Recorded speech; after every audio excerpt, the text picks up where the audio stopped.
ചേട്ടാ നമസ്കാരം. നമസ്കാരം.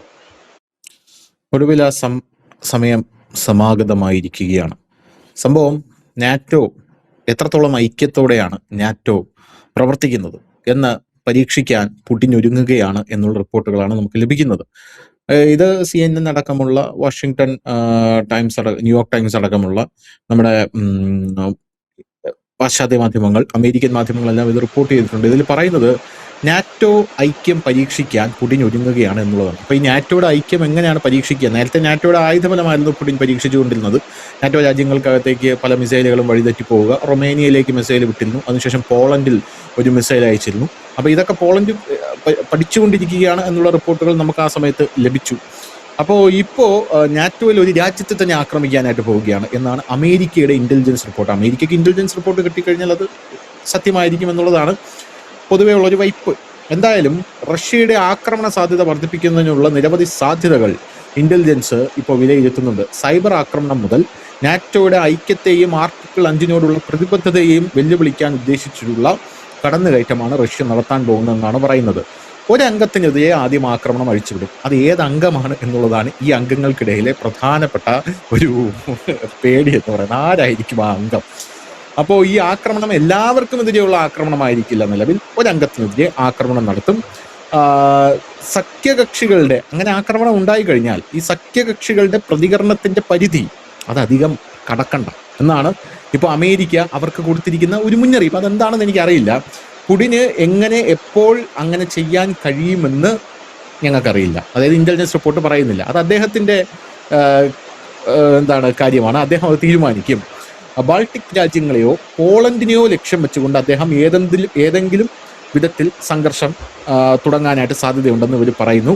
നിലവിൽ ഇത് ആദ്യം വന്നിരിക്കുന്നത് അമേരിക്കൻ മാധ്യമമായിട്ടുള്ള വാൾ സ്ട്രീറ്റ് ജേർണലിലാണ് എന്നുള്ളതാണ് പ്രധാനപ്പെട്ട കാര്യം. അപ്പോൾ വർഷങ്ങൾ എടുത്തായിരുന്നാൽ നമ്മൾ പറഞ്ഞു യുദ്ധത്തിന് ഒരു സമയമുണ്ട്. വർഷങ്ങൾ എടുത്തിട്ടാണ് ഈ യുദ്ധം ഇങ്ങനെ ഡെവലപ്പായി വരുന്നത്. അതിന്റെ അടുത്ത സ്റ്റെപ്പിലേക്ക് കടക്കാനായിട്ട് ഇവർ പോവുകയാണെന്നുള്ള റിപ്പോർട്ട് പുറത്തു വരുന്നത്. ചേട്ടാ, ഇത് എന്ത് സംഭവിക്കും? ഇത് എന്തായാലും ആക്രമണം നടക്കും എന്നാണ് എനിക്ക് തോന്നുന്നത്. താങ്കളുടെ വിലയിരുത്തലെന്ന്? റഷ്യ ഉക്രൈൻ യുദ്ധം തുടങ്ങിയിട്ട് 5 വർഷമായി. 5 വർഷമായി. 2022 തുടങ്ങിയതാണ്. ഇപ്പൊ ഇത്രയും വർഷങ്ങൾ കഴിഞ്ഞു. 5ാമത്തെ വർഷത്തിലേക്ക് നമ്മൾ കടന്നിരിക്കുന്നു യുദ്ധം തുടങ്ങിയിട്ട്. ഇപ്പോൾ റഷ്യ ഇപ്പോൾ ശ്രമിച്ചുകൊണ്ടിരിക്കുന്ന, ആ റിപ്പോർട്ടിൽ പറയുന്നുണ്ട്, ഈ ശരത്കാലത്തിനും 2029 ഇടയ്ക്ക് റഷ്യ യൂറോപ്യൻ യൂണിയൻ രാജ്യങ്ങളെ ആക്രമിക്കും എന്നാണ്. അതിനു വേണ്ടിയിട്ട് റഷ്യ ഇപ്പോഴേ അവരുടെ മുന്നൊരുക്കം തുടങ്ങിയിരിക്കുന്നു. ചെറിയ സായുധ ഗ്രൂപ്പുകളെ, ഈ തർക്ക പ്രദേശങ്ങൾ, അവിടെ ഒരുപാട് തർക്ക പ്രദേശങ്ങളുണ്ട്. റഷ്യയുമായിട്ടൊക്കെ ചേർന്ന് കിടക്കുന്ന രാജ്യങ്ങളിലും മറ്റുമൊക്കെ ഈ അതിർത്തി പ്രദേശങ്ങൾ തർക്കമുണ്ട്. ആ തർക്ക പ്രദേശങ്ങളിൽ സായുധ ഗ്രൂപ്പിനെ കടത്തിവിട്ട് ആ പ്രദേശങ്ങൾ പിടിച്ചെടുക്കാനാണ് റഷ്യ ശ്രമിക്കുക എന്നാണ് ഈ റിപ്പോർട്ടിൽ പറയുന്നത്. അത് ഏതൊക്കെ രാജ്യങ്ങളാണെന്ന് ചോദിച്ചാൽ പോളണ്ട്, ലിത്വാനിയ, ലാത്വിയ, ഈസ്റ്റോണിയ തുടങ്ങിയ രാജ്യങ്ങളെയാണ് ഇതിന്റെ ചുറ്റുപാടും എല്ലാം റഷ്യ കൊണ്ടുവന്നിട്ട് ഡ്രോണുകളും വിമാനങ്ങളും എല്ലാം കൊണ്ട് വിന്യസിച്ച് കഴിഞ്ഞിട്ടുണ്ട് ഓൾറെഡി തന്നെ. അപ്പൊ ഇതിനകത്ത് ധനുഷ് പറഞ്ഞ ഇതിനകത്ത് ആർക്കാണ് നറുക്ക് വീഴുന്നതെന്ന് മാത്രമേ ഇനി അറിയാനുള്ളൂ.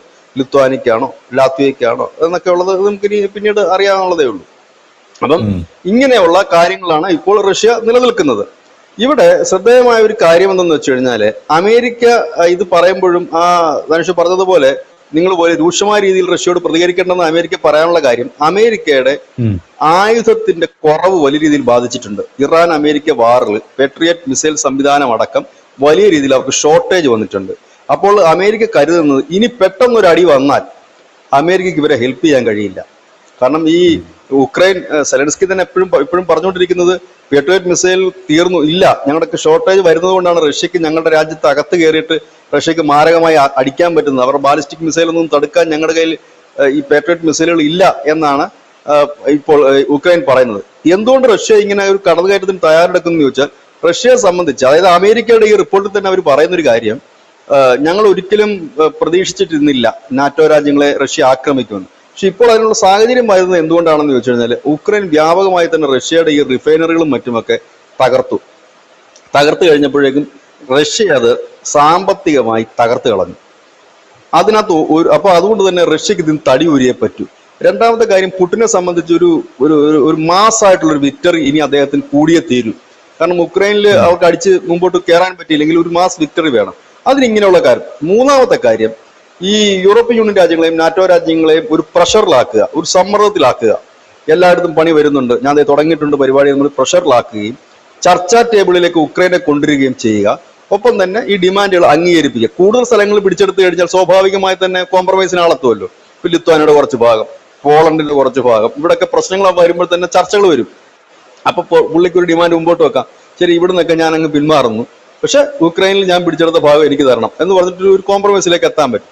ഇതാണ് അതിന് പറ്റിയ ഒരു സമയം തന്നെ ഈ റഷ്യ തെരഞ്ഞെടുത്തു എന്നുള്ളതാണ് ഏറ്റവും ശ്രദ്ധേയമായ കാര്യം. കാരണം ഇറാൻ അമേരിക്ക വാർ നടക്കുകയും രൂക്ഷമായ രീതിയിൽ തന്നെ അമേരിക്ക ഇറാൻ അവിടെ കെട്ടിയിടാൻ കഴിയുകയും ചെയ്യുന്ന ഒരു സാഹചര്യമുണ്ട്. കാരണം അമേരിക്കയ്ക്ക് അവിടെ നിന്ന് കണ്ണുമാറ്റാൻ പറ്റാത്തൊരു സാഹചര്യത്തിലേക്ക് അമേരിക്ക അവിടെ നിൽക്കുമ്പോൾ സ്വാഭാവികമായി തന്നെ റഷ്യക്ക് ഇത് വളരെ എളുപ്പത്തിൽ കാര്യങ്ങൾ ചെയ്യാൻ കഴിയും. അത് വലിയ പ്രതിസന്ധിയും പ്രശ്നങ്ങളും ഉണ്ടാക്കാനുള്ള സാധ്യതകളാണ് വളരെ കൂടുതലായി നിൽക്കുന്നത്. ഏതായാലും ഇനി എന്താണ് എന്നുള്ളതല്ല, കാരണം ഈ യുദ്ധം എങ്ങനെ വന്നാലും ഒന്നൊരു പരിസമാപ്തിയിലേക്ക് എത്തണമല്ലോ. കാരണം ഇല്ല എന്നുണ്ടെങ്കിൽ വേറെ വഴിയില്ല. കാരണം ഇവിടെ ചർച്ചകൾക്ക് വലിയ സ്കോപ്പില്ല. അമേരിക്കയ്ക്കാണെങ്കിൽ നിലവിൽ ഉക്രൈൻ വിഷയത്തിൽ പെട്ടെന്ന് ഇടപെടാൻ സാധ്യതയുമില്ല.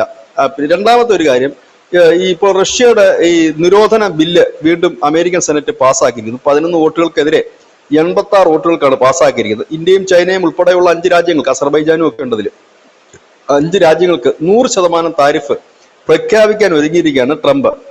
ഏതായാലും ഇന്ത്യ US വ്യാപാര കരാർ എങ്ങും എത്തില്ല എന്നുള്ള കാര്യം വ്യക്തമാണ്. അതിനെക്കുറിച്ച് ചോദിച്ചപ്പോൾ ട്രംപിന്റെ ഈ കൂടെ ഉണ്ടായിരുന്ന ഒരു സെനറ്റർ പറഞ്ഞത്, അത് 2 കക്ഷികൾ തമ്മിൽ നടത്തുന്ന ചർച്ചയല്ലേ, അത് അവരാണ് തീരുമാനിക്കേണ്ടത്, ഞങ്ങൾക്ക് ഇതിനെക്കുറിച്ചൊന്നും അറിയില്ല എന്ന് പറഞ്ഞ് ഒഴിയുന്ന ഒരു സാഹചര്യം കൂടി വന്നിട്ടുണ്ട്. അപ്പൊ മൊത്തത്തിൽ കുളവായിട്ടുണ്ട്. അതായത് റഷ്യയെ തളർത്താൻ വേണ്ടിയിട്ടാണ്. പക്ഷെ അവിടെയും ട്രംപ് ഒരു ബുദ്ധി കാണിക്കുന്നുണ്ട്. 15% താഴെ എണ്ണയും പ്രകൃതിവാതകവും മറ്റും റഷ്യയിൽ നിന്ന് വാങ്ങുന്ന രാജ്യങ്ങളെ ഇതിൽ നിന്ന് ഒഴിവാക്കിയിട്ടുണ്ട് പുള്ളി. അതായത് അതിൽ നിന്ന് അതെന്താന്ന് വെച്ച് കഴിഞ്ഞാൽ അതിനകത്തൊരു ലൂപ്പ് ഹോൾ അദ്ദേഹം ഇട്ട് വെക്കുകയാണ് ട്രംപ്. ഇപ്പൊ മുമ്പ് നമ്മുടെ ഇന്ത്യ എണ്ണ അവിടുന്ന് കുറച്ചപ്പോഴത്തേനും താരിഫിന്റെ ഇത് ഞാൻ കുറയ്ക്കുന്നു എന്ന് പറഞ്ഞില്ലേ, എന്ന് പറഞ്ഞാൽ 100% താരിഫ് ഏർപ്പെടുത്തുക. ഇന്ത്യ ഇപ്പോൾ അവിടുന്ന് ഒരു ബാരലിന്റെ എണ്ണം കുറയ്ക്കുകയാണ് എങ്കിൽ അവര് എണ്ണ കുറച്ചു തുടങ്ങി എന്ന് പറഞ്ഞുകൊണ്ട് താരിഫ് കുറച്ചുകൊണ്ട് വീണ്ടും വ്യാപാര കരാർ ചർച്ചയിലേക്ക് വരിക. എല്ലാത്തിനും ഒരു വഴിയും കൂടെ തുറന്നിടണമല്ലോ ഇപ്പുറത്ത്. നമ്മൾ ഒരിടത്ത് മുറുകുമ്പോൾ കോംപ്രമൈസിനുള്ള ഒരു വഴി കൂടി ഇപ്പുറത്ത് വെട്ടണം. അങ്ങനെയാണ് സംഭവം. അപ്പോൾ അത്തരത്തിലേക്കാണ് കാര്യങ്ങൾ നീങ്ങുന്നത്. ഇതിനിടയിൽ മറ്റൊരു വാർത്ത വരുന്നത്, ഇറാനിലെ മൊജതബ ഖമേനി ഗുരുതരാവസ്ഥയിലാണ്, അദ്ദേഹം ഏത് നിമിഷവും മരണത്തിന് കീഴടങ്ങിയേക്കാമെന്നൊരു വാർത്ത വരുന്നു. പെഷസ്ക്യാൻ ഇന്നലെ അദ്ദേഹത്തെ പോയി കണ്ടു എന്നുള്ള വാർത്ത വരുന്നു. അങ്ങനെ അദ്ദേഹം കൂടി മരിക്കുകയാണ് എന്നുണ്ടെങ്കിൽ പിക്ചറും മാറും എന്ന് പറഞ്ഞു കഴിഞ്ഞാൽ ഈ ലാസ്റ്റ് ഈ ഖമേനിയുടെ എന്ന് പറയപ്പെടുന്ന ഒരു സന്ദേശം വന്നത് നമ്മുടെ അയത്തുള്ള ഖമേനിയുടെ ഈ ശവസംസ്കാര ചടങ്ങിനോടനുബന്ധിച്ചിട്ടാണ് ഈ മൊജതബ ഖമേനിയുടെ ഒരു സ്റ്റേറ്റ്മെന്റ് വരുന്നത്. അതിൽ അദ്ദേഹം പറഞ്ഞത് പ്രതികാരം ചെയ്തിരിക്കണം, ട്രംപിനെ ഇല്ലാതാക്കണം, തീർത്തിരിക്കണമെന്നാണ് അദ്ദേഹം പറഞ്ഞിരിക്കുന്നത്. അദ്ദേഹം ആണ് ഈ IRGCയുടെ തലവൻ. ഖമേനിയാണ് ഈ ഇറാൻ റവല്യൂഷണറി ഗാർഡിന്റെ തലവൻ. അപ്പൊ ആ തലവൻ ഓർഡർ ഇട്ട് കഴിഞ്ഞിരിക്കുന്നു. ഇനി അദ്ദേഹത്തിന് എന്തെങ്കിലും സംഭവിച്ചു കഴിഞ്ഞാൽ സ്വാഭാവികമായി തന്നെ പെഷസ്ക്യാന്റെ കയ്യിൽ നിൽക്കുമോ എന്നറിയില്ല. ഇവിടെ അമേരിക്ക നോക്കുന്ന മറ്റൊരു ഗെയിം എന്താന്ന് ചോദിച്ചു കഴിഞ്ഞാൽ, ഇനി ഈ ഗ്യാപ്പിൽ ഭരണമാറ്റം ഉണ്ടാകുമോ എന്നുള്ളതാണ്. ഭരണമാറ്റം ഒരു പക്ഷെ ഉണ്ടാകുമായിരിക്കാം. പെഷസ്ക്യാനൊക്കെ മാറി അവരുടെ തന്നെ മറ്റൊരു ഭരണകൂടം വരും. എന്തായാലും അമേരിക്കയുടെ രീതിയിൽ ഒരു ഭരണകൂടം വരുമെന്ന് നമുക്ക് വിശ്വസിക്കാൻ അല്പം പ്രയാസമുണ്ട്. ഇങ്ങനെയൊക്കെയാണ് കാര്യങ്ങൾ നിൽക്കുന്നത്. ഇതിന്റെ ഇടയ്ക്ക് അമേരിക്കയുമായിട്ടൊരു സമാധാന കരാർ അവസാന വട്ടത്തിലൊക്കെ ആണെന്ന് ഈ ട്രംപാണ് പറയുന്നത്. ഇറാന്റെ ഭാഗത്തൊന്നും ഇല്ല, വേറൊരു രാജ്യവും പറയുന്നില്ല. ട്രംപ് രാവിലെ പറയാം എല്ലാം ഓക്കെ ആയി, അമ്മാരോട്ടെല്ലാം കോംപ്രമൈസ് ആയി, അമ്മാരുടെ കാല് പിടിച്ച് കിടന്ന് കരഞ്ഞു എന്ന് പറയും.